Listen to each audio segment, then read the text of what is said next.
আসসালামু আলাইকুম। সম্ভাবনার দ্বিতীয় পর্বে তোমাদেরকে স্বাগতম। আজকের পর্বে আমরা উদাহরণের সব অঙ্কগুলো এবং কাজের অঙ্কগুলো সব সমাধান করব। একটু মনোযোগ দিয়ে দেখো। উদাহরণ ১ এর মধ্যে রয়েছে, এগুলো এমসিকিউ এর জন্য মাঝে মধ্যে আসে, খুবই সহজ এগুলা। এগুলো আমি এত বিস্তারিত লিখব না। বইয়ের মধ্যে যদি যেহেতু করে দেওয়া আছে, আমি শুধু বুঝিয়ে দিব আর উত্তরগুলো কি হবে সেটা বলে দিব। দেখো, বলছে যে একটু নিরপেক্ষ ছক্কা নিক্ষেপ করা হলো, ৫ আসার সম্ভাবনা কত? তাই এখানে একটা ছক্কা নিক্ষেপ করলে নমুনা বিন্দু কি কি হতে পারে? নমুনা ক্ষেত্রটা হয় 1 2 3 4 5 6, এটা হয় নমুনা ক্ষেত্র। আর 5 অনুকূলে ফলাফল শুধুমাত্র 5। তাহলে আমরা এখানে লিখতে পারি পি অফ 5। 5 আসার সম্ভাবনা হবে হলো, অনুকূলে কয়টা আছে? 5 আছে একবার, তাহলে 1 যাবে উপরে। আর মোট কয়টা? 6টা, তাহলে 1/6, এটা হবে আনসার। এগুলো এমসিকিউ এর জন্য আসতে পারে সর্বোচ্চ। এবার বলছে উদাহরণ 2 এ বলছে একটি নিরপেক্ষ ছক্কা নিক্ষেপে জোড় সংখ্যা আসার সম্ভাবনা কত? দেখো, তুমি আবার যদি ছক্কা নিক্ষেপ করবে, আমি সবসময় ধরে নিচ্ছি এস হলো তোমার নমুনা বিন্দুর মানে নমুনা ক্ষেত্র এস। তাহলে এস এর মধ্যে থাকবে 1 2 3 4 5 6। আর পি অফ জোড়, দেখো পি অফ জোড় আচ্ছা, তুমি যদি কখনো 2 মার্কের জন্য আসে ছোট প্রশ্নের মধ্যে, সেক্ষেত্রে তোমাকে কিন্তু লিখে নিতে হবে। তুমি লিখতে পারো যে মনে করি জোড় সংখ্যা আসার ঘটনা। দেখো, জোড় সংখ্যা আসার ঘটনা হলো এ, এটা আমরা ধরে নিলাম। তাহলে এখানে আমরা লিখতে পারি এর মধ্যে থাকবে হলো উপাদান 2 4 6। তাহলে পি অফ এ, দেখো পি অফ এ মানে জোড় সংখ্যা আসার সম্ভাবনা, অথবা পি অফ জোড়, তুমি এ না ধরলে লিখতে হয়তো পি অফ জোড়। তাহলে জোড় সংখ্যার অনুকূলে ফলাফল 3 আর মোট ফলাফল 6, কাটাকাটি করলে 1/2, এটাই হবে। তুমি যদি চাও উপরে লিখে দিবা, বাংলা বইয়ের মধ্যে যেভাবে লেখা আছে ওইভাবে লিখতে পারবা, সমস্যা নেই। উদাহরণ 3 দেখো, বলছে একটি থলেতে 4টা লাল বল, 5টা সাদা বল এবং 6টা কালো বল আছে। দৈবভাবে একটি বল নেওয়া হলো, বলটি লাল, সাদা ও কালো হওয়ার সম্ভাবনা নির্ণয় করতে বলছে। তুমি চিন্তা করো, দৈবভাবে মানে হলো তোমাকে আগেই বলে দেওয়া হয়েছে যে এখানে 4টা লাল, 5টা সাদা এবং 6টি কালো বল আছে। কিন্তু তুমি যখন তুলবা বলটি, তখন তোমাকে দেখতে দেওয়া হয়নি, তোমার চোখ বেঁধে দেওয়া হয়েছে, মনে করো তুমি জানো না কোনটা উঠবে। তাহলে এটা হলো দৈব পরীক্ষা বলছিলাম। তাহলে এটা দৈবভাবে তোমাকে তুলতে দেওয়া হয়েছে। এখানে বলগুলো কি কি বল আছে? তোমার 4টা আছে লাল বল, তাহলে রেড বল আছে 4টা, সাদা বল আছে হলো হোয়াইট বল 5টা, কালো ব্ল্যাক মানে হলো 6টা। তো এখানে 6টা বল, এখানে যতগুলো বল আছে সবগুলো বলের সাইজ একই, কোনোটা ছোট বা কোনোটা বড় নয়, তুমি আগে থেকেই বুঝতে পারবে না। তাহলে তার মানে হলো তুমি দৈবভাবে তুলতেছো। তো এখন দেখো, এখানে বলগুলো তো 4টা লাল বল, 5টা সাদা বল আর 6টা কালো বল আছে, তাই না? তা তুমি যদি একটা বল তুলো, একটা বল তুললে সেই বলটা এই 15টা বলের যে কোনোটা হতে পারে, যে কোনোটা। তার মানে আমরা বলতে পারি সম্ভাব্য সকল ফলাফল হবে হচ্ছে 15টা, মোট ফলাফল হচ্ছে 15টা। আর অনুকূলে, লালের জন্য অনুকূলে হবে হলো 4টা, কারণ এই 4টা যে লাল বল আছে, মনে করো 4টা লাল বল আছে না, এরকম ধরলাম এই 4টা হলো লাল বল। তাই 4টা লাল বলে তুমি যে কোনো বল তুললেই তোমার পক্ষে আসবে, কিন্তু এটা উঠলেও লাল হবে, এটা উঠলেও লাল হবে, এটা উঠলেও লাল হবে, এটা উঠলেও লাল হবে। তার মানে অনুকূলে থাকবে মোট 4টা বল। তাহলে এখানে আমরা লিখতে পারি ক নাম্বার, সম্ভাব্য সকল ফলাফল, সম্ভাব্য সকল ফলাফল কয়টা? 4 + 5 + 6 টি, মানে 15টি। সকল ফলাফল আছে, মোট ফলাফল আছে 15টি। লাল হওয়ার সম্ভাব্য ফলাফল বা লাল হওয়ার অনুকূলে ফলাফল, অনুকূলে ফলাফল, দেখো লাল কয়টা আছে? 4টা, 4টি। তার মানে 4টা অনুকূলে আছে তোমার। তাহলে এখন আমরা লিখতে পারি সুতরাং পি অফ লাল, তুমি ইচ্ছা করলে যদি ধরে নাও যে মনে করি লাল বল আর লাল বল ওঠার ঘটনা আর সাদা ওঠার ঘটনা ডব্লিউ, কালো ওঠার ঘটনা হলো ব্ল্যাক বি, তুমি এভাবে লিখতে পারো, সমস্যা নেই। আবার এভাবে চাইলেও লিখতে পারবো, পি অফ লাল, তাহলে অনুকূলে আছে 4টি, মোট আছে 15টি, তাহলে এটা আনসার, আর কাটাকাটিও করা যায় না। এখানে কিন্তু এটা মাঝে মধ্যে শতকরাও রাখতে পারে, শতকরায় নিয়ে যেতে পারে, এটা সমস্যা না, তুমি মনে রাখবা। এবার খ নাম্বার, আমি শর্টকাটে লিখতেছি, পি অফ সাদা। সাদা হওয়ার অনুকূলে ফলাফল কয়টা? সাদা হওয়ার অনুকূলে ফলাফল হচ্ছে 5টা, আর মোট ফলাফল হলো 15টি, কাটাকাটি করলে 1/3। এবার আসি হলো গ নাম্বার, এটা কত? কালো, পি অফ কালো বা ব্ল্যাক, কালো হওয়ার সম্ভাবনা, কালো মোট আছে 6টি, আর মোট আছে 15টি নিচে, তাহলে কাটাকাটি করলে 3 দিয়ে 3 দুগুণে 6, 3 5 15, তাহলে এটা, তাহলে 3টা উত্তর, একটা হলো 1/3, একটা হলো 2/5, আর উপরেরটা হলো 4/15। এগুলো এমসিকিউতে আসবে, এগুলো বুঝলেই চলবে, এমনিতে সৃজনশীলের মধ্যে এত সহজ দেয় না।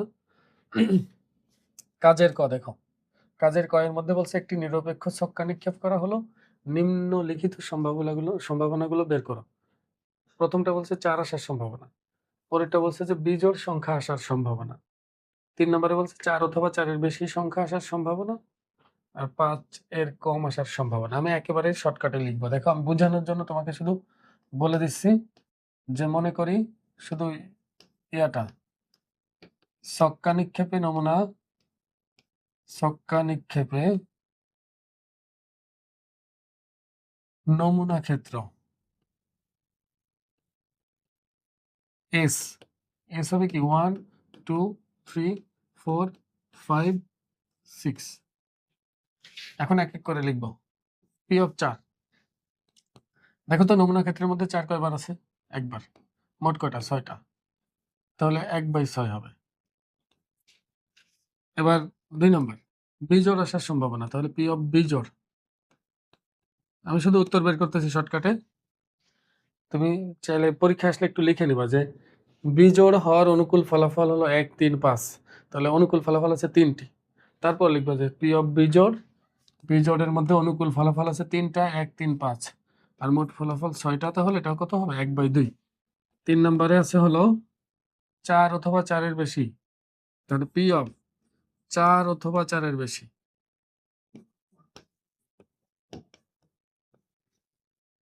পি অফ 4 অথবা 4-এর বেশি, তার মানে কি 4 হলেও চলবে, 4-এর বেশি হলেও চলবে, তাহলে অনুকূল আছে 1টা 2টা 3টা, এখানেও 3টা অনুকূলে, আর মোট 6টা, তাহলে এটাও কাটাকাটি করলে 1/2 আসতেছে। এবার 4 নম্বর, 5-এর কম আসার সম্ভাবনা, পি অফ 5-এর কম, দেখো 5-এর কম মানে কি 5 হতে পারবে না, 5-এর কম আছে 1 2 3 4, 4টা, তাহলে অনুকূলে ফলাফল আছে 4টি, মোট আছে 6টি, কাটাকাটি করলে কত হবে? 2/3। খ নাম্বার দেখো, বলছে একটি থলেতে একই ধরনের 6টি কালো, 4টি লাল, 5টি লাল, 4টি সাদা মার্বেল আছে, থলে হতে একটি মার্বেল দৈবভাবে নির্বাচন করা হলো, নিম্নলিখিত সম্ভাবনাগুলো বের করো। নির্বাচিত মার্বেলটি লাল হওয়ার সম্ভাবনা, কালো হওয়ার সম্ভাবনা, সাদা হওয়ার সম্ভাবনা, কালো নয় হওয়ার সম্ভাবনা, কালো তো নয়, কালো নয়।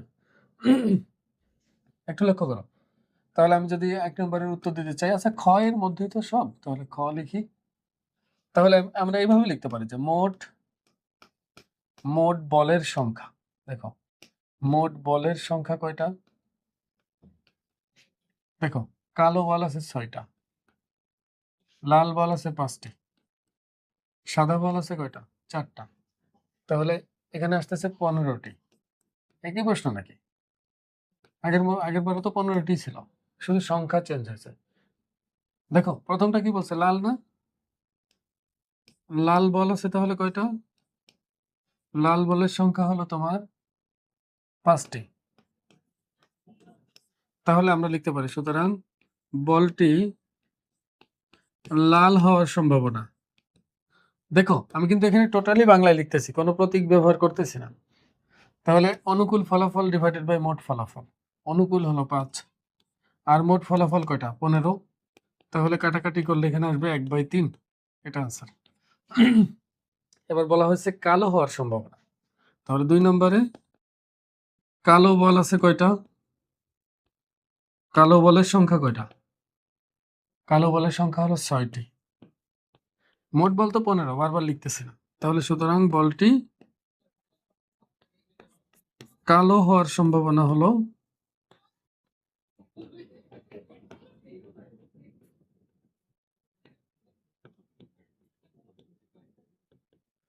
খেয়াল করো, কালো বল আছে হলো তোমার 6টি, তাহলে 6 ডিভাইডেড বাই 15, কাটাকাটি করলে 3 দিয়ে কাটলে 3 দুগুণে 6, 3 5 15, তাহলে এটা আনসার।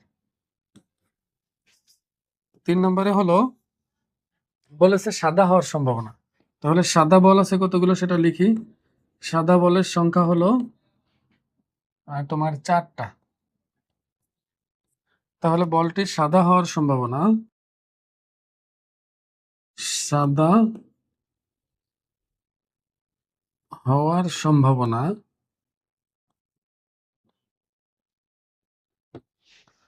4টা আছে সাদা বল, আর মোট আছে 15টা, তাহলে এটা আনসার।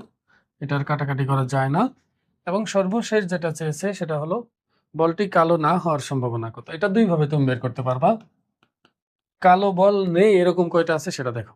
দেখো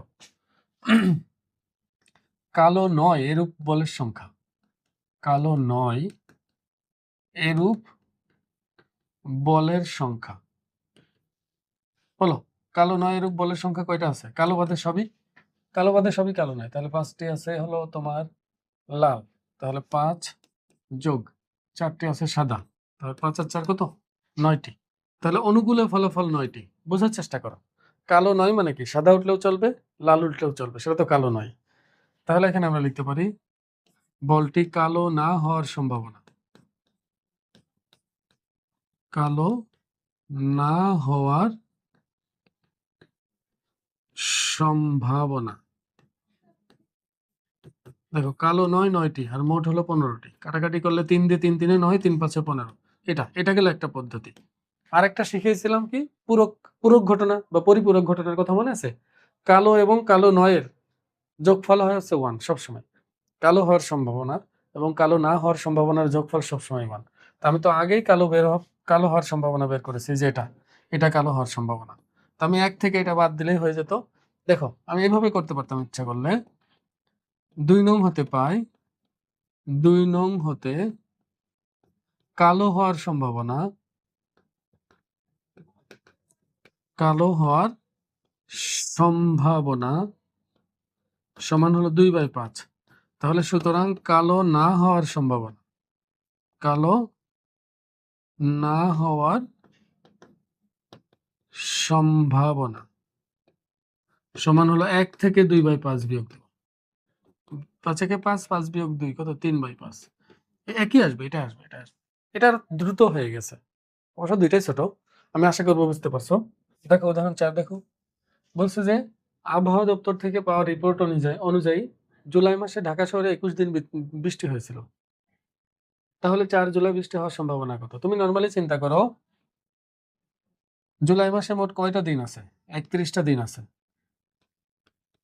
জুলাই মাসের মধ্যে দিন আছে 31টি। এই দিনকে আমি যদি বল চিন্তা করি, প্রত্যেকটা দিন মনে করো এক একটা বল, প্রত্যেকটা বলের গায়ে লেখা আছে 1 তারিখ, 2 তারিখ, 3 তারিখ, এমনি করে করে। তাই এই যে 31টা দিন, এই 31টা দিনের মধ্যে 21টা দিনের গায়ে বৃষ্টি মাখানো আছে। তাহলে 21 দিন আছে হলো বৃষ্টি মাখানো দিন, 21 দিন। আর বাকি যে 10 দিন আছে এগুলো হচ্ছে বৃষ্টি ছাড়া দিন, শুকনা দিন।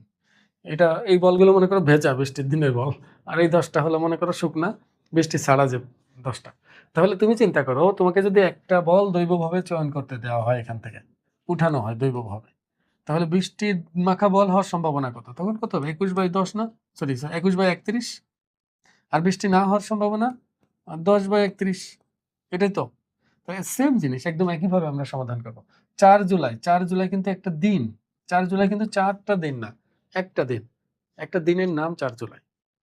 এখানে মোট 31টা দিন আছে, একটার গায়ে লেখা আছে 1 জুলাই, একটার গায়ে লেখা আছে 2 জুলাই, একটার গায়ে লেখা আছে 3 জুলাই, আরেকটার গায়ে 4 জুলাই। এভাবে করতে করতে 5 জুলাই হয়ে একদম 31 জুলাই পর্যন্ত মোট 21টার গায়ে লেখা আছে বৃষ্টি মাখানো আছে, আর বাকি 10টা বৃষ্টি নাই।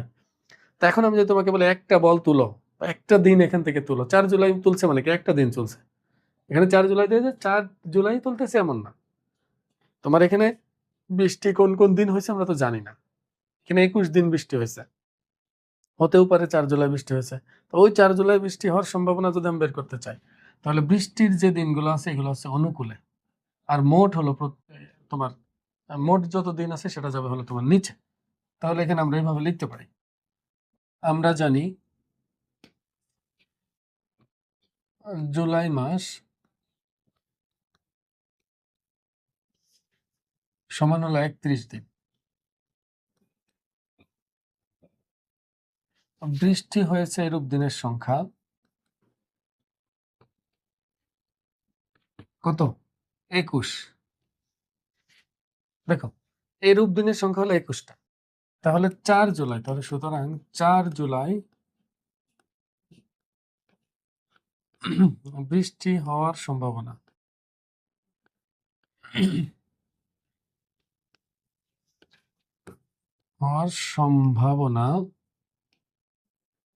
তাহলে দেখো, এই 4 জুলাই বৃষ্টি হওয়ার সম্ভাবনা কত হবে? বৃষ্টির মাখানো দিন আছে কয়টা? 21টা।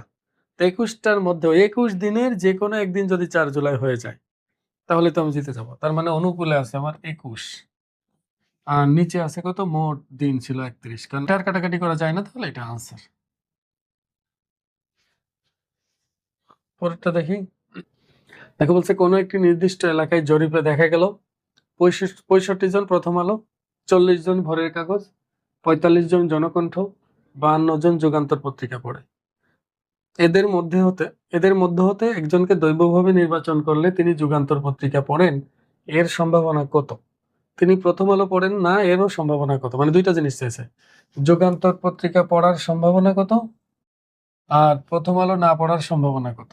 এটা তাহলে এটা দুইভাবে করা যায়, না পড়ার সম্ভাবনা এটা দুইভাবেই তুমি করতে পারবে সবসময়। এখন আগে দেখি। দেখো, পত্রিকা পড়েন এরূপ মানুষের সংখ্যা সমান হলো, সবগুলো যোগ করব, 65 যোগ 40 যোগ 45 যোগ 52, এতজন। 40 আর 65 কত হবে? 105। 105 আর 45 150, 150 আর 52 202। তাহলে মোট 202 জন কোনো না কোনো পত্রিকা পড়ে। এরা কোনো না কোনো পত্রিকা পড়ে আর কি। এবার আমি যদি দেখো, প্রথমে বলছে যুগান্তর পত্রিকা পড়ে এর সম্ভাবনা কত, তাহলে যুগান্তর পত্রিকা পড়ে কতজন সেটা আমরা লিখি। যুগান্তর পত্রিকা পড়েন কতজন? যুগান্তর পত্রিকা পড়েন হলো 52 জন। তাহলে 52 জন। তাহলে আমরা লিখতে পারি, সুতরাং দৈবভাবে একজনকে নির্বাচন করা হয়েছে কিন্তু। তাহলে দৈবভাবে যদি নির্বাচন করা হয় তাহলে লোকটি যুগান্তর পত্রিকা পড়ার সম্ভাবনা, লোকটি যুগান্তর পত্রিকা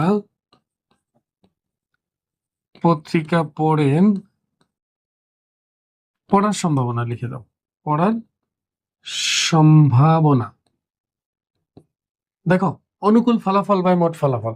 অনুকূল ফলাফল কটা? এই 52 জনের মধ্যে যে কোনো একজন যদি উঠে তাহলে এই অনুকূলের পক্ষে আর কি। তাহলে 52 জন যাবে উপরে, আর মোট 202 জন যাবে হলো নিচে। কাটাকাটি করলে আমি যদি 2 দিয়ে কাটি তাহলে 26/101। তাই এটা আনসার। আর কাটা যায়? 101 তো মনে হয় না কাটা যাবে, যায় না খুব সম্ভবত। তাহলে এটা আনসার। এখন দেখো, 2 নম্বরে বলছে কি, তিনি প্রথম আলো পড়েন না, এর সম্ভাবনা কত?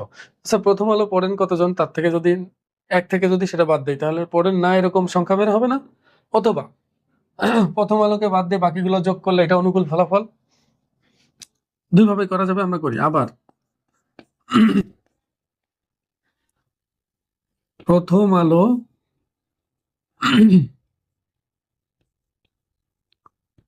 পড়েন না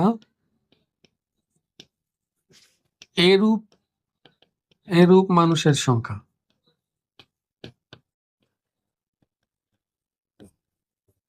দেখো, প্রথম আলোকে বাদ দাও। প্রথম আলো কোনটা ছিল? প্রথম আলো 65 জন, তো বাদ দিব এটা।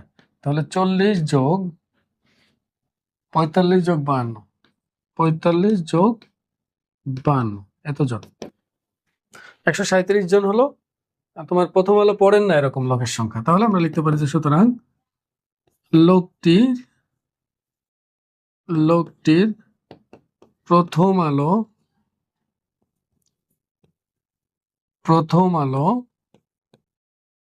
না পড়ার সম্ভাবনা, পড়ার সম্ভাবনা সমান হলো 137 ডিভাইডেড বাই 202। মোট মানুষের সংখ্যা কত? 202 আর উপর 137। এখন তোমরা একটু কষ্ট করে দেখো কত দিয়ে কাটাকাটি করা যায়। এটা আমার কাছে ক্যালকুলেটর নেই, তোমরা একটু দেখলেই বুঝতে পারবে। কাটাকাটি তো তোমরা করতে পারবে ক্যালকুলেটরতে, যা হবে ওটা উত্তর।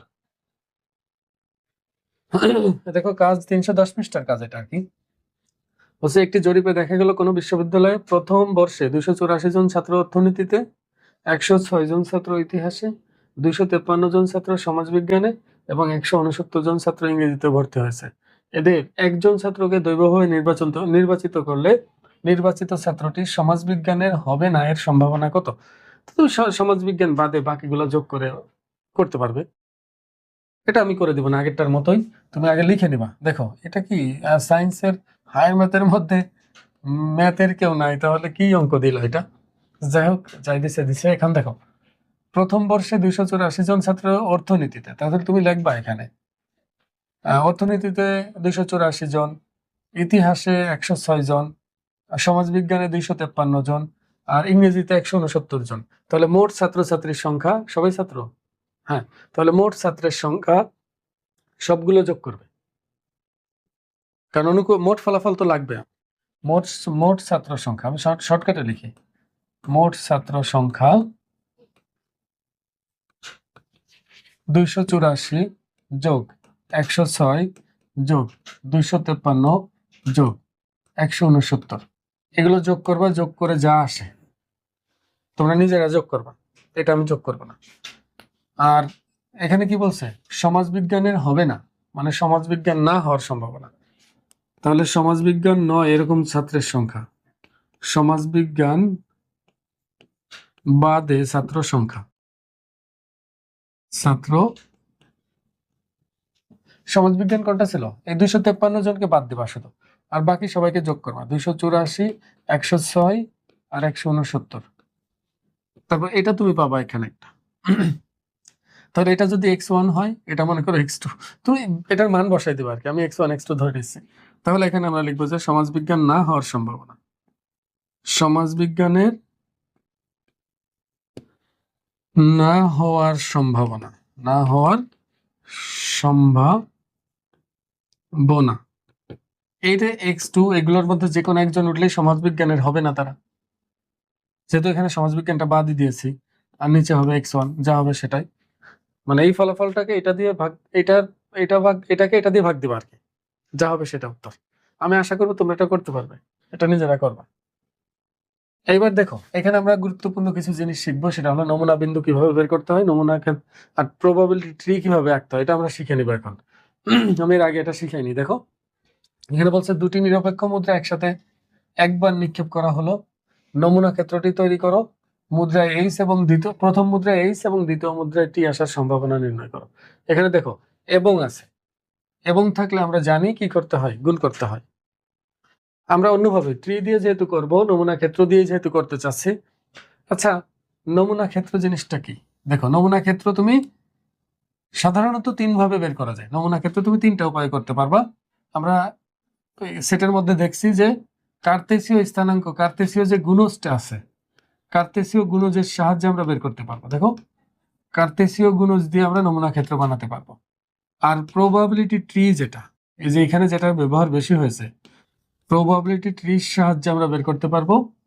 আর আয়তক্ষেত্র দিয়ে বের করতে পারবো, আয়তক্ষেত্র দিয়ে আমরা বের করতে পারবো নমুনা ক্ষেত্র।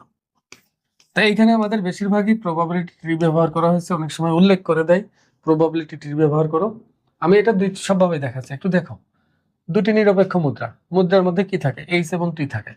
তা আমরা যদি এভাবে চিন্তা করি, একটা সেট হলো তার উপাদান থাকবে এইচ এবং টি, আর একটা সেট তার উপাদানও এইচ এবং টি থাকবে। আমরা তো এটা জানি, নমুনা ক্ষেত্র তো এটাই হবে, একটা মুদ্রা নিক্ষেপে নমুনা ক্ষেত্র এইচ কমা টি হবে না? এখন যদি আমরা একটা কার্তেসীয় গুণজ বের করি, দেখো একদম কার্তেসীয় গুণজের মতো জোড়া জোড়া না দিলে হবে, যেমন এইচ এইচ এটা পাশাপাশি লিখবো আর কি, এইচ এর সাথে আবার টি,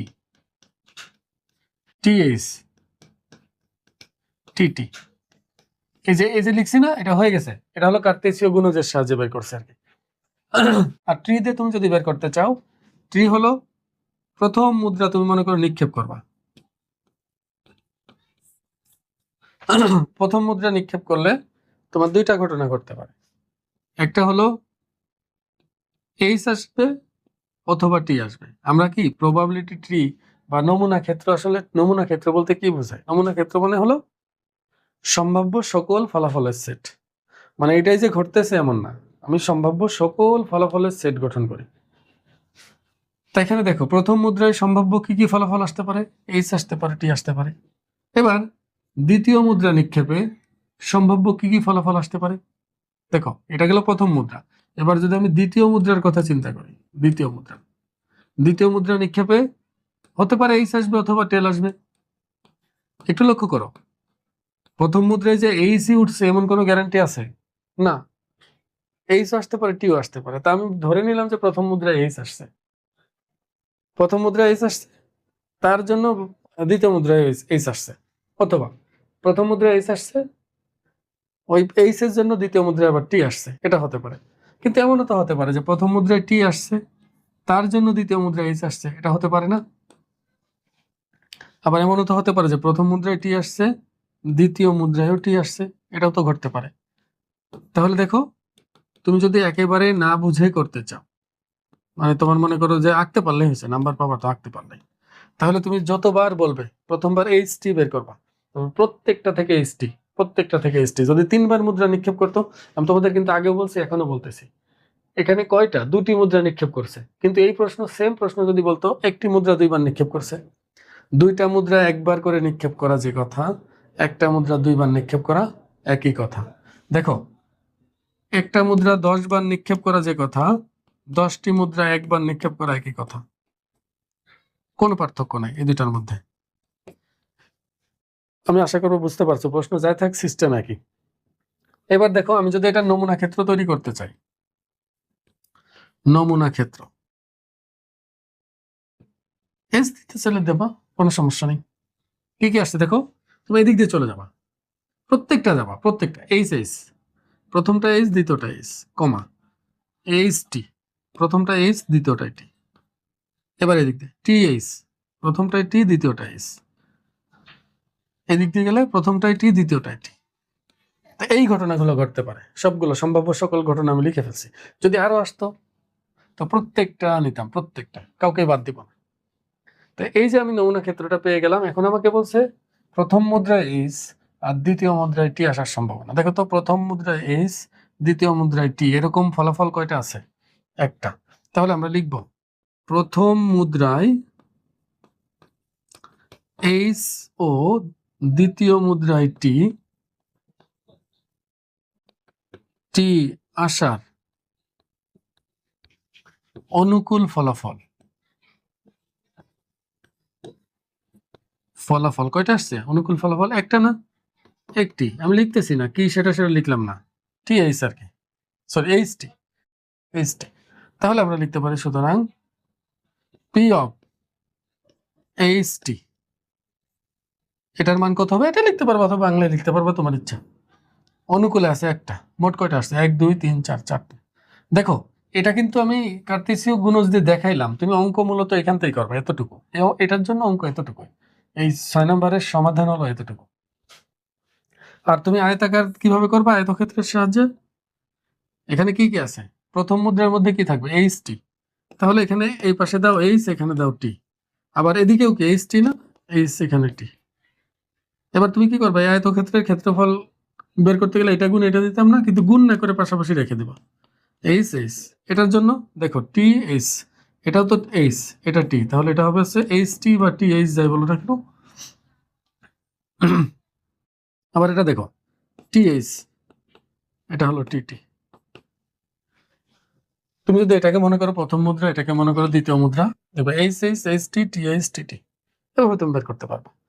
কিন্তু আমি বলবো তোমরা এটা তোমার বইয়ের মধ্যে নাই, এটা নাই এবং এটা নাই, এই দুই পদ্ধতিতে আমরা করবো না সাধারণত, যদি বাধ্য না হয়। যদি তোমার এমন হয় ছক্কা নিক্ষেপ করতে দিচ্ছে 3বার, এটা যদিও দিবে না, এটা এভাবে বের করা অসম্ভব। কারণ ছক্কা 3বার নিক্ষেপ করতে দিলে কতগুলো ফলাফল আসবে? 6 গুণ 6 গুণ 6, কত 216 হয় খুব সম্ভবত, এরকম 216টা হবে। এখানে কয়টা আছে? একটা, দুইটা, তিনটা, চারটা, তাই জায়গা শেষ হয়ে গেছে প্রায়। এটা অসম্ভব, এটা বের করা যাবে না। তখন আয়তাকার বের করতে হবে, যদিও এটা দিবে না। এটা কোনোভাবেই বের করতে গেলে ছোট হবে না, সব দিক দিয়ে বড় হবে। এখন এখানে কিছু জিনিস আমরা শিখে নিব যেগুলো আমাদের খুবই দরকার হবে। সেটা হলো একটি মুদ্রা n সংখ্যক বার নিক্ষেপ করলে অথবা n সংখ্যক মুদ্রা একবার নিক্ষেপ করলে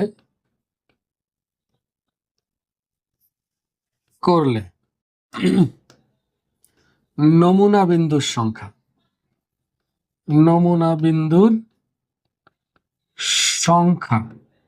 হবে হলো 2n। একটা মুদ্রা যদি 5 বার নিক্ষেপ করা হয় তাহলে নমুনা বিন্দু হবে 32টা, 2^5। সেটা উপসেটের মতো অনেকটা আর কি। 4 বার নিক্ষেপ করলে 2^4। সেক্ষেত্রে কিন্তু দেখো, এটা খেয়াল রাখো, একটা n সংখ্যক বার হোক আর n সংখ্যকটা একবার হোক, একই কথা। ছক্কা, দেখো একটি ছক্কা, আচ্ছা এটা তো একই সেম জিনিস, শুধু ছক্কার ক্ষেত্রে। দেখো ছক্কার ক্ষেত্রে এটার ফলাফল আসবে হলো 6^n। মনে রাখবা, একটা মুদ্রার মধ্যে কয়টা পিঠ? 2টা পিঠ, তাহলে 2^n। একটা ছক্কার মধ্যে কয়টা পিঠ? 6টা, তাহলে 6^n। যদি একটা চতুস্তলক বলে, চতুস্তলক মানে নাম দেখে বোঝা যাচ্ছে তল থাকবে 4টা, এখানে তল থাকে কয়টা? 6টা, এখানে তল থাকে কয়টা? 2টা, মুদ্রার মধ্যে তল থাকে 2টা। তাহলে চতুস্তলকের মধ্যে যেহেতু 4টা তল থাকে, তাহলে চতুস্তলকের ক্ষেত্রে 4^n আসবে, এটাই হবে। এভাবেই চলবে। আমি আশা করবো তোমরা এটা বুঝতে পারছো। একটু লক্ষ্য করো। তাহলে এখন যদি তোমাকে বলা হয় একটা মুদ্রা মনে করো n সংখ্যক বার, একটি মুদ্রা n সংখ্যক বার এবং একটি ছক্কা, বাংলা ইংলিশ মিলাই লিখতেছে, যাক, একটি ছক্কা m সংখ্যক বার নিক্ষেপ করলে মোট নমুনা বিন্দু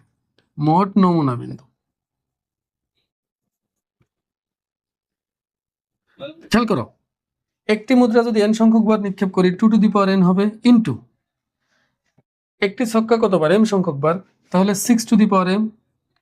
মুদ্রার পিঠ সংখ্যা 2টা, তাহলে 2^n। ছক্কার পিঠ সংখ্যা 6টা, তাহলে 6^m হবে। তাহলে এই দুইটার গুণফল।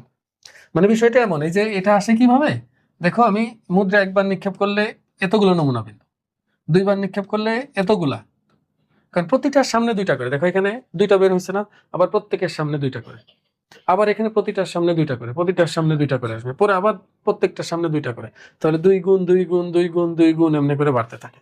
এই জন্য এটা হয়। তাহলে যদি তোমাকে কখনো বলে একটা মুদ্রা 2 বার আর একটা ছক্কা 2 বার নিক্ষেপ করলে মোট নমুনা বিন্দু কত হবে? তুমি দেখো মুদ্রা কয়বার? 2 বার, তাহলে 2 গুণ 2। ছক্কা কয়বার? 2 বার, তাহলে 6 গুণ 6। পরে এই গুণ করবা, গুণ করলে যা হবে সেটাই হবে তোমার নমুনা বিন্দুর সংখ্যা। আমি আশা করবো তোমরা এটা বের করতে পারবে। অনেক সময় নমুনা বিন্দুর সংখ্যা তোমার জানতে চাবে এমসিকিউতে। আমি যখন এমসিকিউ বা সৃজনশীল সমাধান করবো তখন দেখবে এগুলো খুব কাজে লাগবে, এগুলো একটু মনে রাখবা। আমি আশা করবো তোমরা মনে রাখতে পারবে এটা। আর পরবর্তীতে আর কোনো কিছু লাগলে সেটা তো তোমাদের শেখাবোই।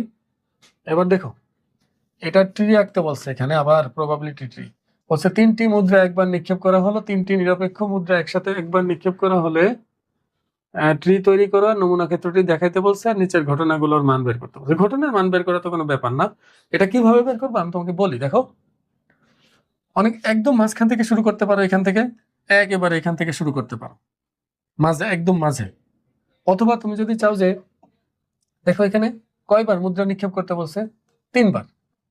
3 বার হলে কত হয়? 3 বার যদি হয় 2^, কত হয় বলতো? 3, মানে 8 হয় না? 8, মানে 3 বার মুদ্রা নিক্ষেপ করলে নমুনা বিন্দুর সংখ্যা কয়টা হবে? 2 এর কিউব মানে 8। তাহলে তুমি এখানে 8টা লিখে নিবা, মনে করো 8টা, এখানে 8টা লিখে নিলাম মনে করো, 1টা 2টা 3টা 4টা 5টা 6টা 7টা, এই 8টা মনে করো, এটা লিখে নিলাম। এবার 2টা করে আবার একটা লিখবা মাঝখানে, এই দুইটার মাঝখানে একটা লিখবা, একটা, এই দুইটার মধ্যে আবার লিখলাম একটা,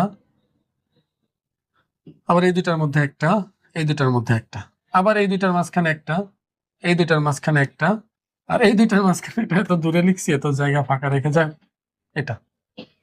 এবার তুমি এখানে হেড টেল দিয়ে দাও সব, হেড টেল হেড টেল হেড টেল হেড টেল। আবার এখানে হেড টেল হেড টেল, আবার হেড টেল। এটা বৃত্তগুলো খুবই বাজে হয়ে গেছে, যাই হোক। এবার এগুলো তীর চিহ্ন দিয়ে যুক্ত করে দাও, এটার সাথে এটা, এটার থেকে এটা, এটার সাথে এটা, আবার এটার সাথে এটা, এটার সাথে এটা, এটার সাথে এটা, এটার সাথে এটা। আবার দেখো, এটার সাথে এটা, এটার সাথে এটা, এটার সাথে এটা, এটার সাথে এটা, এই এই এই এই। তাহলে দেখতে অনেকটা সুন্দর হবে, মানে এটা একদম মানে একটা গোছানো মতো হবে। এখন তুমি যদি চাও যে না, এখানে আমি প্রথম মুদ্রা, এটা প্রথম মুদ্রা, এটা হলো প্রথম মুদ্রা, এখান থেকে শুরু করব, পরে দুইটা দুইটা করে বের হবে, এটা তোমার ইচ্ছা। এটা হলো দ্বিতীয় মুদ্রা, এটা দ্বিতীয় মুদ্রা, এটাও দ্বিতীয় মুদ্রা, এটাও দ্বিতীয় মুদ্রা, এটা তৃতীয় মুদ্রা, এটা তৃতীয়, এটাও তৃতীয়, এটাও তৃতীয়, এটাও তৃতীয় মুদ্রা, এটাও তৃতীয় মুদ্রা, এখানেও তৃতীয় মুদ্রা, এটাও তৃতীয় মুদ্রা, এটা। তাহলে এখানে যদি আমি নমুনা ক্ষেত্র বের করতে চাই, নমুনা ক্ষেত্র এস, আমি এত ডিটেলস লিখতেছি না, দেখো একদম এভাবে শুরু হবে, এখান থেকে শুরু করে প্রত্যেকটার শেষ পর্যায়ে যেতে হবে, শুরু থেকে শেষ। H H H H H H H comma H H T H H T H H T, এরপরে আছে হলো H T H H T H H T T H T T, এরপরে আছে হলো T H S T H S T H T T H T T T H T T H, এরপরে আছে হলো টি T টি।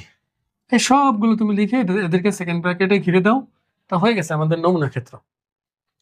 এবার দেখো একটু লক্ষ্য করে, নমুনা ক্ষেত্র দেখানোর পর আমাকে বলছে নিচের ঘটনাগুলো বের করো।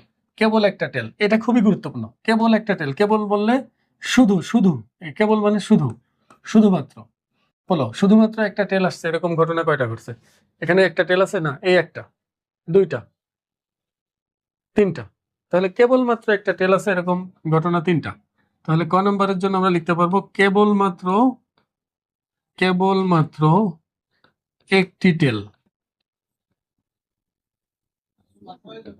আছে, এরূপ নমুনা বিন্দু। দেখো এরূপ নমুনা বিন্দু কয়টা আছে? H H T H T H, আবার T H H T H H, এটা কয়টা নমুনা বিন্দু? তিনটা। তাহলে পি অফ কেবলমাত্র একটা টি, স্যার ওয়ান টি দিতে পারো, ওয়ান টি, কেবলমাত্র একটা টি মানে হলো ওয়ান টি, ওয়ান টি, এটা। তাহলে একটা টি আসতে পারে কত? মোট আছে তিনটা, অনুকূলে আছে তিনটা, আর মোট আছে কয়টা? আটটা। তাহলে 8/3। স্যার কেবলমাত্র না থেকে যদি বলে তোমার সর্বাধিক একটা টি, সর্বাধিক একটা টি, সর্বোচ্চ একটা টি, মনে রাখবা সর্বাধিক, সর্বোচ্চ, এগুলো সব একই অর্থ প্রকাশ করবে। এগুলোর ক্ষেত্রে উপরে যাওয়া যাবে না, উপরে যাওয়া যাবে না, নিচে সব নেওয়া যাবে, উপরে না, আচ্ছা উপরে না আর কি। আর কমপক্ষে, কমপক্ষে সর্বনিম্ন,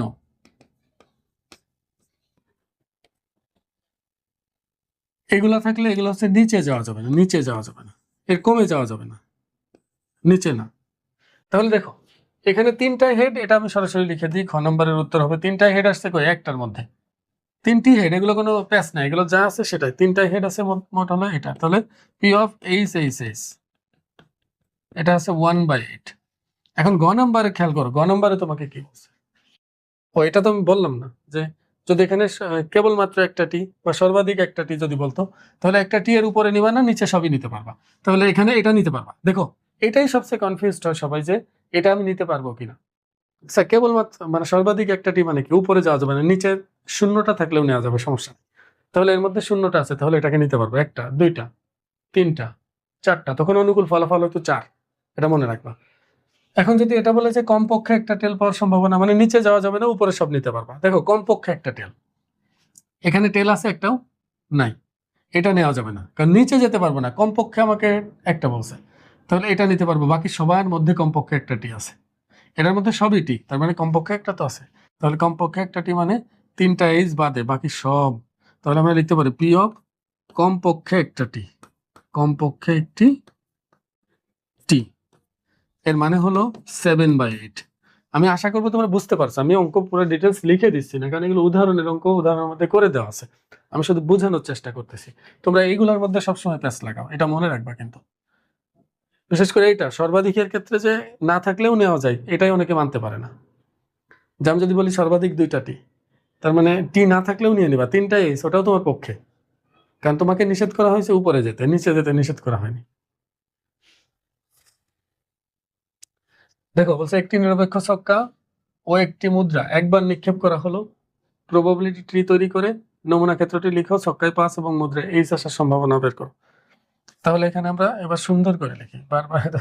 আচ্ছা দেখো, একটা ছক্কা আর একটা মুদ্রা, তাহলে ছক্কার মধ্যে পিঠ আছে 6টা, মুদ্রার মধ্যে পিঠ আছে কয়টা? 2টা, 6 দুগুণে 12টা, তাহলে মোট 12টা হবে। আমরা এখানে লিখে দিই, আগে ছক্কা লিখবো, আগে ছক্কা, তাহলে সুবিধা হয়। একটা,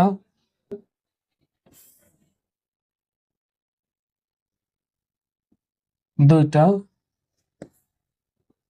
তিনটা, চারটা, 5টা, 6টা। তুমি ইচ্ছা করলে কিন্তু এই দূরেও দিতে পারো, অন্য অন্য দিকেও দিতে পারবে, এটা কোনো সমস্যা না, এটা তোমার ইচ্ছা। দেখো এটা হলো ছক্কা, এগুলো সব যুক্ত করবা। ছক্কার 6টা পিঠ আমি লিখে নিলাম আর কি, ছক্কার 6টা পিঠের মধ্যে হয় 1 আসবে, না হলে 2 আসবে, না হলে 3 আসবে, না হলে 4 আসবে, না হলে 5 আসবে, না হলে 6 আসবে, এই তো। এবার মুদ্রার জন্য দেখো, এখান থেকে 2টা করে বের হবে, একটা হলো হেড আর একটা হলো টেল, একটা হলো হেড আর একটা হলো টেল। আমি জায়গা বাঁচানোর জন্য শর্টকাট করে লিখতেছি, একটা হলো হেড, একটা হলো টেল, একটা হলো হেড, একটা হলো টেল, হেড টেল, আবার এখানে হেড অথবা টেল। তুমি যদি চাও যে এটা বরাবর এদিকে দিয়ে দিবা, এদিকে দিয়ে লিখবা, তোমার ইচ্ছা। এটা হলো ছক্কা আর কি, এটা ছক্কা। ছক্কার তাহলে 3টা পিঠ, 6টা পিঠ, 1 2 3 4 5 6, আর এগুলো হলো মুদ্রা। মুদ্রা তো একবারই, প্রত্যেকটা ক্ষেত্রে মুদ্রা লিখে দেবা, মুদ্রা লিখে দেবা, আমি লিখতেছি না।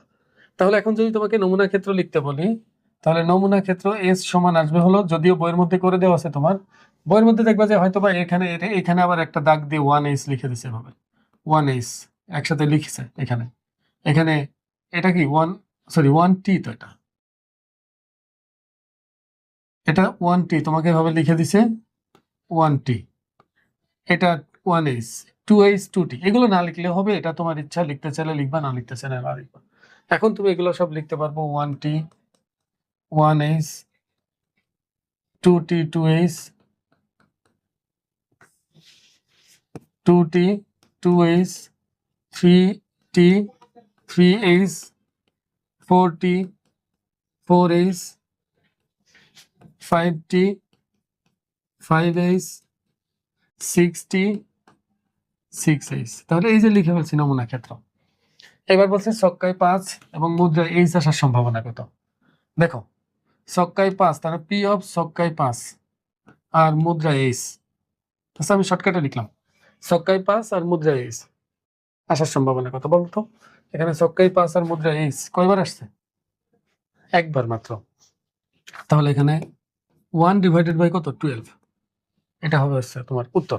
কিন্তু এটা শুধু এটাই আসবে না, এটাতে বিভিন্ন প্রশ্ন তোমার করতে পারে, তোমাকে বলতে পারে ছক্কায় জোড়, ছক্কায় জোড়, ছক্কায় জোড় মুদ্রায় তোমার টি।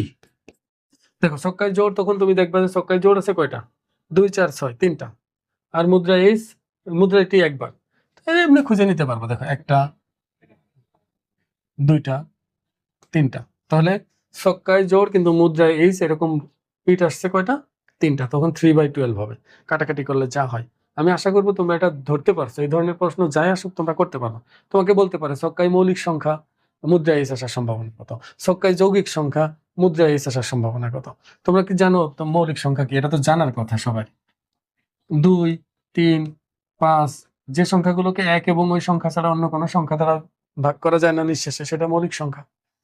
1 মৌলিক না যৌগিক না, এটা নিরপেক্ষ।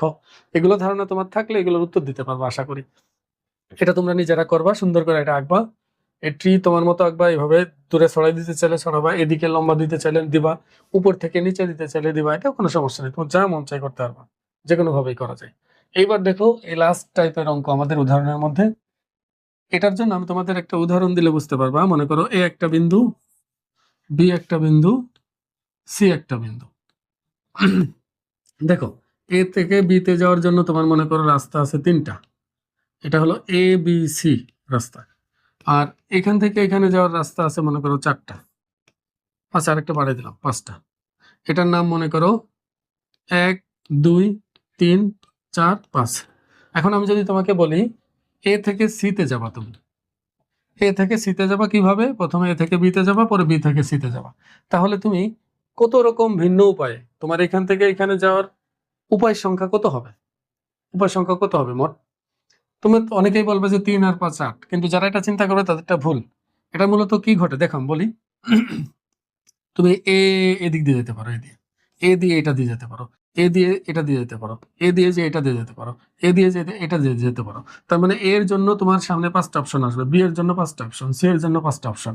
তার মানে সর্বমোট তোমার ফলাফল আসবে এদিক দিয়ে 3টা, প্রত্যেকের জন্য 5টা 5টা করে অপশন আসছে। তার মানে তোমার 3 গুণ 5 মানে 15টা উপায়ে তুমি যেতে পারবে। আপাত দৃষ্টিতে মনে হয় 2টা যোগ করতে হবে, কিন্তু না, এটা কি করতে হয়? গুণ করতে হয়। মনে রাখবা সম্ভাবনার ক্ষেত্রেও ঠিক একইভাবে যদি কোনো শাখা তুমি বেছে নাও, কোনো শাখা মানে সম্ভাবনা ট্রির কোনো শাখা তুমি বেছে নিলে এগুলো সবসময় গুণ করতে হয়, গুণ করলে মান বের হয়। তাহলে দেখো এখানে বলছে একজন লোকের ঢাকা থেকে খুলনায় বাসে যাওয়ার সম্ভাবনা। তাহলে লোকটা মনে করো ঢাকা আছে, প্রথমে ঢাকা। এখন ঢাকা থেকে সে যাবে কোথায়? প্রথমে যাবে খুলনা। খুলনায় যাওয়ার তার বলছে বাসে যাওয়ার সম্ভাবনা এত। আচ্ছা এমন তো না যে বাসে যাওয়ার সম্ভাবনা 1, তাহলে অন্য কোনো ভাবে যাওয়ার তার কোনো সম্ভাবনা থাকতো না, যেহেতু সম্ভাবনা অন্যটাও থাকবে। তাহলে আমি বলতে পারি সে হয় খুলনায় বাসে যাবে, আর না হলে বাসে যাবে না। এই দুইটার যে কোনো একটা। বাসে না যে সে যে কোনো ভাবে যাক, আমার এটা দেখার বিষয় না। এখন বাসে যাওয়ার সম্ভাবনা তার কত? বাসে যাওয়ার সম্ভাবনা হলো 2/5। এখন তাহলে আমরা জানি বাসে না যাওয়ার সম্ভাবনা হবে 1 থেকে এটা বাদ দিলে পাওয়া যাবে। 1 থেকে এটা বাদ দিলে কত হবে দেখো, 1 - 2/5। তার মানে এটা 3/5 হবে, 3/5। বাসে না, কোথায় এটা? খুলনা, খুলনা। এরপরে বলছে খুলনার থেকে সে যাবে হলো কোথায়? রাজশাহী। এখন এখান থেকে সে যাবে হলো রাজশাহী। তাহলে রাজশাহী সে 2টা উপায়ে যেতে পারে। কিভাবে? হয় ট্রেনে, না হলে ট্রেনে নয়। এখন যদি মনে করো ট্রেনে হয় হলো 5/8, তাহলে ট্রেনে নয় কত হবে? 1 থেকে এটা বাদ দিতে হবে, 1 থেকে এটা বাদ দিলে কত হয়? 3/8। এটা বিয়োগ দাও, এরকম বিয়োগ দাও, লসাগু করো, তখন পেয়ে যাবা, দেখবা। তাহলে একইভাবে দেখো দীর্ঘিকার রাজশাহী বানান। আচ্ছা তুমি দিয়ে নাও। এবার দেখো খুলনা থেকে তাহলে এমন হতে পারে সে বাসে গেছে, বাসে যাওয়ার পর ট্রেনে গেল, অথবা এমন হতে পারে সে এখানে বাসে গেছে, ওখান থেকে আবার ট্রেনে নয় গেল, ট্রেনে বাদে অন্যভাবে। আবার এমনও হতে পারে যে সে ঢাকা থেকে বাসে যায় নাই খুলনা, কিন্তু রাজশাহী গেছে হলো ট্রেনে, রাজশাহী গেছে হলো ট্রেনে। তাহলে এখানে ট্রেনে ঠিক একইভাবে এই জিনিসটা আবার লিখে দিবা তুমি, ট্রেনে 5/8, এখান থেকে আবার ট্রেনে নয়, 3/8। আগের মতোই প্রবাবিলিটি যেভাবে আমরা লিখলাম ওইভাবে। এখন দেখো আমাকে প্রশ্ন করছে ট্রি আঁকা শেষ, প্রবাবিলিটি ট্রি আঁকা শেষ। এখন বলছে যে লোকটির খুলনায় বাসে আর রাজশাহী ট্রেনে নয়। দেখো খুলনায় যাবে বাসে, মানে এই রাস্তা দিয়ে তাকে যেতে হবে, এই রাস্তা দিয়ে। খুলনায় বাসে, রাজশাহী ট্রেনে নয়, মানে এই দিক দিয়ে, সে এই দিক দিয়ে যাবে। আর আমরা জানি এভাবে যেতে গেলে সামনে যতগুলো সম্ভাবনা পড়বে সবগুলো গুণ করতে হয় উত্তর বের করার জন্য। তাহলে আমরা এখানে বলতে পারি লোকটির লোকটির খুলনা বাসে আর রাজশাহী ট্রেনে নয়। রাজশাহী ট্রেনে 9, এটার সম্ভাবনা হবে 2/5 গুণ 3/8, তাহলে 3 দুগুণী 6/40, কাটাকাটি করলে কত আসে 3/20। আমি আশা করবো তোমরা এটা করতে পারবা। যদি বলতে যায় লোকটির ঢাকা থেকে খুলনা বাসে 9 আর রাজশাহী ট্রেনে, তাহলে বাসে 9 এর সাথে ট্রেনে এটা এই রাস্তায় যা পড়বে সামনে সবগুলো গুণ করে দিতাম, গুণ করলে ওটার উত্তর বের হয়ে যায়, ওইটা পাওয়া যায়। আমি আশা করবো বুঝতে পারছো। দেখো ক নম্বরে বলছে, এটা কাজের অঙ্ক অবশ্য, বলছে প্রবাবিলিটি ট্রি এর সাহায্যে 3বার মুদ্রা নিক্ষেপে সকল সম্ভাব্য ফলাফল লিখো এবং নমুনা ক্ষেত্রটি তৈরি করো। এখান থেকে 1 নম্বরে বলছে মুদ্রা 3টিতে একই ফলাফল আসার সম্ভাবনা, কমপক্ষে 2টা টি আসার সম্ভাবনা, বড় জোর 2টা টি আসার সম্ভাবনা। এই প্রশ্নগুলো অনেক আসে এই কাজের অঙ্কগুলো পরীক্ষায়, একটু মনোযোগ দিয়ে দেখো, এগুলো সহজ অবশ্য। দেখো প্রথমেই বলছে কয়বার মুদ্রা নিক্ষেপ, 3বার মুদ্রা নিক্ষেপ, তাহলে 3বার মুদ্রা নিক্ষেপের আমরা নমুনা বিন্দু বানিয়ে ফেলি। 3বারে কয়টা হয়, 8টা হয় বলছিলাম, 8বার লিখে নিতে বলছিলাম, তাহলে 1 বার 2 বার 3 4 5 6 7 8, আর এগুলোর মাঝখানে একটা করে দিতে বলছিলাম, তাহলে 1, এই দুইটার মাঝে আর একটা, এই দুইটার মাঝে আর একটা, এই দুইটার মাঝে আর একটা, আবার এই দুইটার মাঝখানে একটা করে,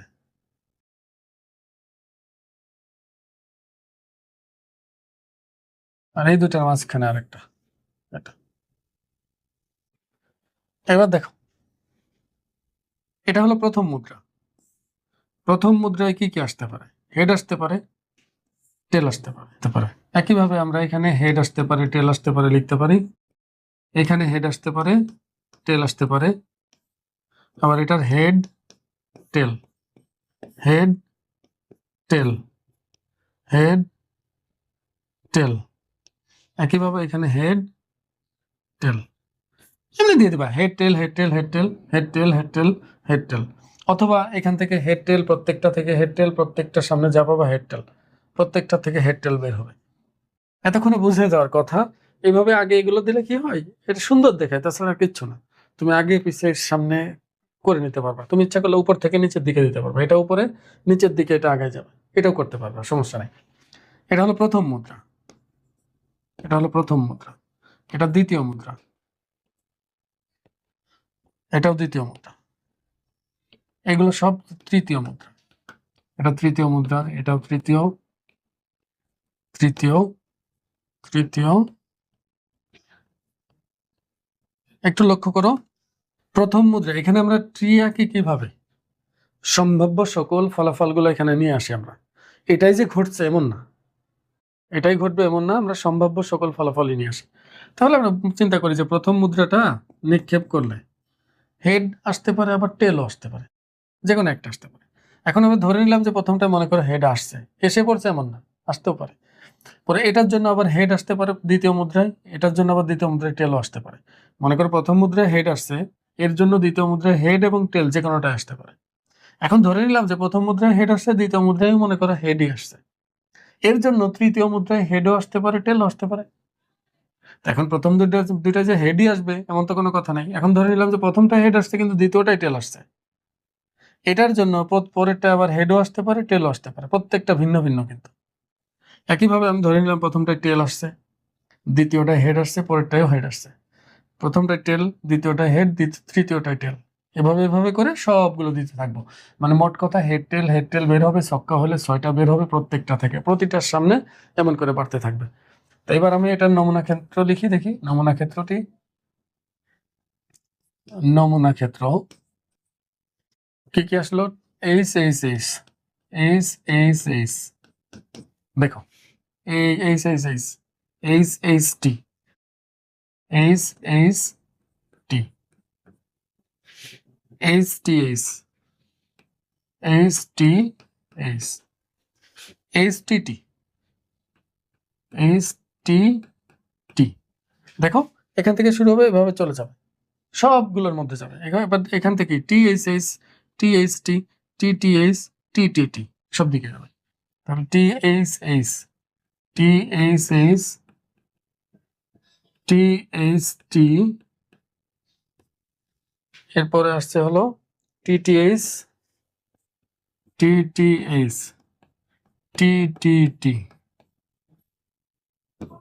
এবার লক্ষ্য করো ভালো করে, বলছে মুদ্রা তিনটিতেই একই ফলাফল আসার সম্ভাবনা কত। দেখো তো, মুদ্রা তিনটিতে একই ফলাফল আসছে, এই একটা আর এই একটা, এখানে তিনটাই এইচ, ওখানে তিনটাই টি।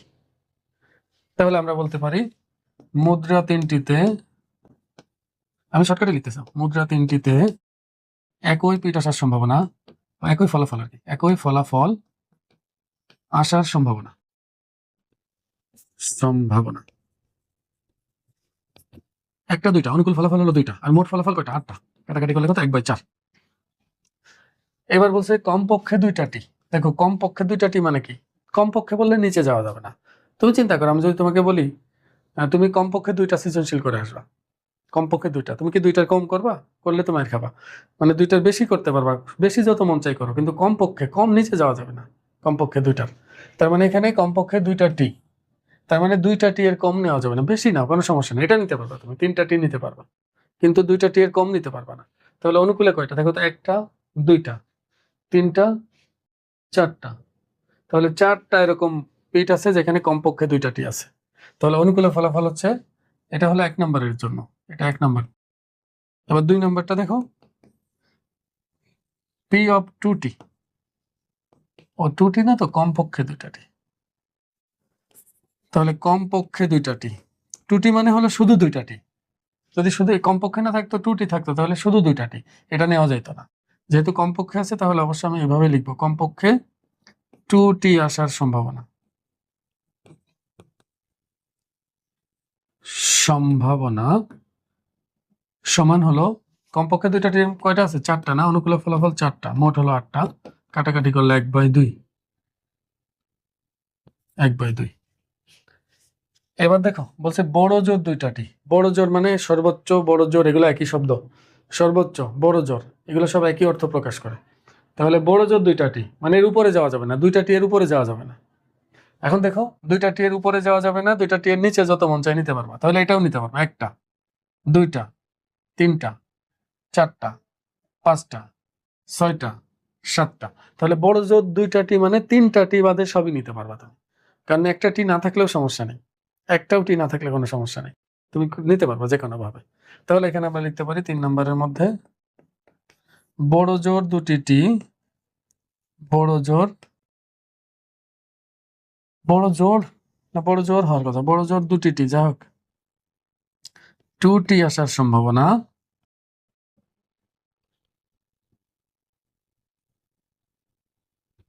কটা? 7/8, 7/8। বারবার বলতেছি, সর্বোচ্চ, বড় জোর, এগুলো সবই একই অর্থ প্রকাশ করে। বড় জোর মানে তুমি উপরে যেতে পারবা না, নিচে থাকতে পারবা, যেহেতু দুইটা টি এর সহ দুইটা টি এর নিচে থাকতে পারবে, কিন্তু উপরে যাওয়া যাবে না। মানে শুধু তিনটা টি বাদে সবই নিতে পারবো, মানে 7/8 হবে এটা আনসার। আমি আশা করবো বুঝতে পারছো। এবার দেখো বলছে একটি ছক্কা দুইটা মুদ্রা নিক্ষেপ ঘটনার প্রবাবিলিটি অঙ্কন করো।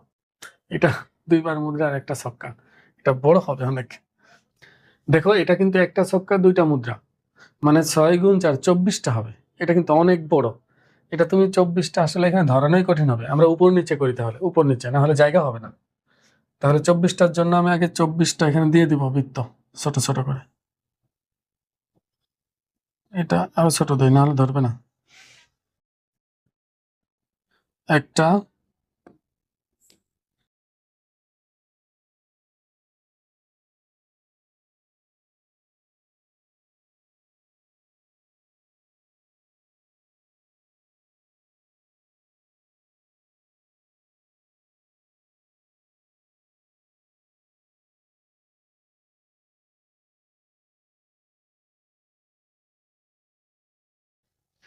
এটা কিন্তু দেখো ছক্কার পরে মুদ্রা, দুইবার মুদ্রা, তাহলে আমি দুইটা থেকে একটা একটা করে দিব।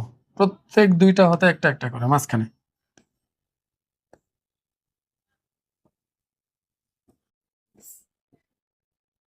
জোড়া জোড়া করে একটা মাঝখানে যাবে।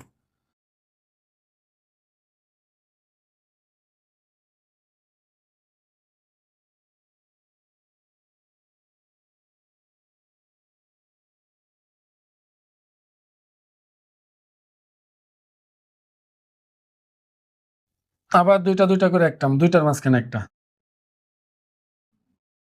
এবার দেখো, যেহেতু এখানে দেখো দুইবার আমি কিন্তু লাস্টে দুইবার মুদ্রা দিচ্ছি, এজন্য দুইটার মাঝখানে দিয়েছি। আর এখানে যেহেতু ছক্কা, তাহলে ছক্কার পিঠ কয়টা? 6টা না? তাহলে 6টার মাঝখানে একটা দিলে হবে। তো 6টা, একটা দুইটা তিনটা চারটা পাঁচটা 6টা, এখানে একটা দিলেই হবে, এখানে দিলেই হবে শুধু। দেখো এবার এটা হলো ছক্কা। এই ছক্কাটা নিক্ষেপ করলে আমি কি কি পেতে পারি? এক পাইতে পারি। আচ্ছা, সুন্দর করে দেয়। দেখো, এক আসতে পারে, 2 আসতে পারে, 3 আসতে পারে, 4 আসতে পারে, 5 আসতে পারে, 6 আসতে পারে। আবার এটার জন্য দুইটা দুইটা করে আসবে।